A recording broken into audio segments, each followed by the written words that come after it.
ஆனை கட்டி போரடித்த அப்பன் சுப்பன் காணவில்லை.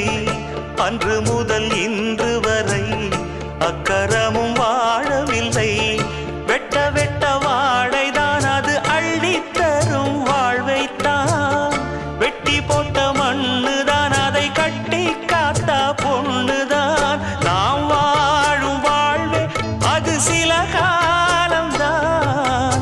உறவோடு வாழ்ந்தா அது பூக்கோலம்தான்.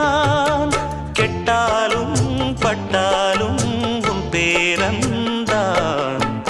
என்னடி ஞான பெண்ணே உண்மை சொல்லடி ஞான பெண்ணே.